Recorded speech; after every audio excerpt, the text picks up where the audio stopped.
بسم اللہ الرحمن الرحیم۔ السلام علیکم ورحمۃ اللہ وبرکاتہ۔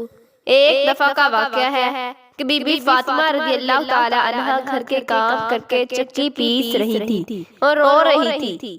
حضرت علی گھر میں تشریف لائے کہ دیکھتے ہیں کہ سارے کام ہو چکے ہیں اور حضرت فاطمہ چکی پیس رہی ہیں اور رو رہی ہیں۔ حضرت علی بی بی فاطمہ سے پوچھنے لگے، اے فاطمہ تو کیوں رو رہی ہے اور یہ پانی کس لیے گرم ہو رہا ہے اور اتنا سارا آٹا ایک ساتھ کیوں پیس رہی ہو؟ بی بی فاطمہ رو کر فرمانے لگی، اے میرے پیارے شوہر، آج میں نے خواب دیکھا ہے کہ میرے ابو جان کسی چیز کو تلاش کر رہے ہیں۔ میں نے پوچھا، اے ابا جان آپ کسے تلاش کر رہے ہیں؟ تو انہوں نے بتایا، بیٹی میں تجھے تلاش کر رہا ہوں۔ بی بی فاطمہ رضی اللہ تعالیٰ عنہ رو کر فرمانے لگی کہ آج کا دن میرا اس دنیا میں آخری دن ہے، اس میں اللہ کو پیاری ہو جاؤں گی۔ یہ سن کر حضرت علی رضی اللہ تعالیٰ عنہ رونے لگے اور فرمانے لگے، اے فاطمہ ابھی تک تو پیارے نبی صلی اللہ علیہ وسلم کے بچھڑنے کا غم ہمارے سینے میں ہی ہے اور اپنے بچھڑنے کی بات کر رہی ہیں، میں تیری اس جدائی کو کیسے برداشت کروں گا؟ تو بی بی فاطمہ فرمانے لگی، جس طرح میرے ابا کی جدائی کا غم برداشت کیا ہے۔ حضرت علی پوچھنے لگے، یہ پانی کیوں گرم کر رہی ہو؟ یہ اتنا آٹا گوندھ رہی ہو، آج کے دن بھی کام کر رہی ہو؟ بی بی فاطمہ رو کر فرمانے لگی، میں نے آپ کے بھی تو حق ادا کرنے ہیں، اپنے بچوں کے بھی حق ادا کرنے ہیں۔ میں پانی اس لیے گرم کر رہی ہوں تاکہ اپنے بچوں کو اپنے ہاتھوں سے نہلا سکوں۔ میں آٹا اس لیے پیس رہی ہوں تاکہ میرے بچے اور آپ روٹی کھا سکیں۔ یہ کہہ کر بی بی فاطمہ رضی اللہ تعالی عنہا رونے لگی اور ساتھ حضرت علی رضی اللہ تعالی عنہ بھی رونے لگے۔ حضرت علی بی بی فاطمہ کو اٹھا کر کہتے ہیں کہ کام نہ کرو۔ اس کے تھوڑی دیر بعد بی بی فاطمہ کی طبیعت خراب ہونے لگتی ہے، بخار ہو جاتا ہے۔ حضرت علی رو رہے ہیں، بی بی فاطمہ رضی اللہ تعالی عنہا رو رہی ہیں۔ اتنے میں امام حسن اور حسین تشریف لے آتے ہیں۔ اپنی ماں اور باپ کو روتا ہوا دیکھ کر اپنی ماں کے سینے لگ جاتے ہیں۔ ذرا سوچیں یہ کیسا منظر ہوگا جب ماں کو پتہ چل جائے کہ آج میں نے رخصت ہو جانا ہے۔ اس ماں کے دل پر، اس باپ کے دل پر کیا گزرتی ہوگی؟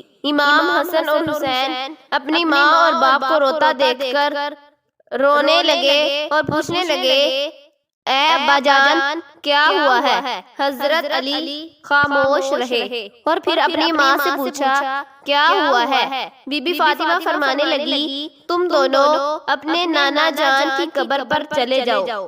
حدیث شریف میں آتا ہے کہ دونوں شہزادے اپنے نانا کی قبر پر چلے جاتے ہیں، وہاں جا کر بیٹھ جاتے ہیں۔ وہاں اندر سے آواز آتی ہے کہ پیارے بچوں واپس اپنی ماں کے پاس چلے جاؤ، میرے پاس تو روز آتے رہو گے لیکن آج اپنی ماں کو جی بھر کے دیکھ لو، آج کے بعد وہ کہیں نہیں دکھائی دے گی۔ جب یہ بات ان کے کانوں میں پڑتی ہے وہ دوڑتے ہوئے گھر چلے جاتے ہیں اور اپنی ماں کے سینے لگ کے خوب روتے ہیں۔ اتنے میں بی بی فاطمہ رضی اللہ تعالی عنہا کی طبیعت اور خراب ہونے لگتی ہے۔ اس کے بعد بی بی فاطمہ نے حضرت علی کو 3 وصیتیں کی۔ پہلی کہ اگر میں نے آپ کا کوئی بھی حق ادا نہ کیا ہو مجھے معاف کر دیجیے گا۔ دوسری یہ کہ آپ میرے وصال کے بعد حضرت امامہ سے نکاح کر لیجیے گا۔ تیسری یہ کہ میرے جنازہ پر کسی نامحرم کی نگاہ نہ پڑے، میری تدفین رات کے وقت عمل میں لائی جائے۔ یہ سن کر حضرت علی رونے لگے، بی بی فاطمہ رو رہی ہیں۔ سوچئے ذرا وہ کیسا منظر ہوگا جب ماں ہمیشہ کے لیے اس دنیا سے رخصت ہو رہی ہیں۔ اس کے بعد بی بی فاطمہ نے ایک اور بات کہی کہ میں روزے سے ہوں۔ میرے بابا نے خواب میں کہا تھا، اے فاطمہ تم سحری علی کے دسترخوان پر کر اور افطاری میرے ساتھ کرنا۔ یہ باتیں کہہ کر بی بی فاطمہ اللہ کو پیاری ہو جاتی ہیں۔ انہیں غسل دیا جاتا ہے، کفن پہنایا جاتا ہے۔ روایت میں آتا ہے کہ بی بی فاطمہ کو کندھا ایک طرف سے حضرت علی اور دوسری طرف امام حسن اور حسین نے دیا، اور تب ہی وہاں ایک صحابی ابو ذر غفاری پہنچ جاتے ہیں۔ حضرت علی فرماتے ہیں، آج نبی کی بیٹی کا انتقال ہو گیا ہے، ایک طرف سے تم کندھا دے دو۔ حضرت علی جنازے کو لے کر قبر کھودتے ہیں اور غور سے دیکھتے ہیں کہ یہ بی بی فاطمہ کی قبر ہے۔ حضرت علی اتنا روتے ہیں کہ ان کی داڑھی بھیگ جاتی ہے۔ حضرت علی کبھی بی بی فاطمہ کو دیکھتے ہیں اور کبھی اپنے بچوں کو۔ حضرت ابو ذر غفاری رضی اللہ تعالی عنہ فرماتے ہیں، اے قبر تجھے پتا ہے یہ کس کی قبر ہے؟ یہ نبی کی بیٹی کی قبر ہے، یہ حضرت علی کی بیوی کی قبر ہے۔ تو قبر سے آواز آتی ہے کہ میں رشتہ دار نہیں دیکھتی، میں صرف اعمال دیکھتی ہوں۔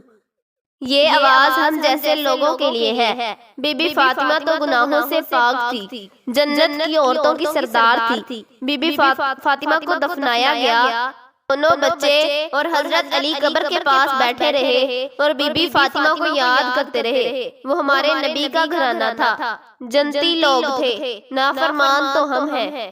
ان سے قبر ہزار سوال کرے گی کہ کون سے اعمال لے کر آئے ہو میرے پاس۔ اللہ تعالیٰ سے دعا ہے کہ اللہ تعالیٰ ہمیں نیک اعمال کرنے کی توفیق عطا فرمائے۔ ویڈیو پسند آنے پر لائک اور شیئر ضرور کیجیے گا اور چینل کو سبسکرائب کر دیجیے گا۔ اللہ حافظ۔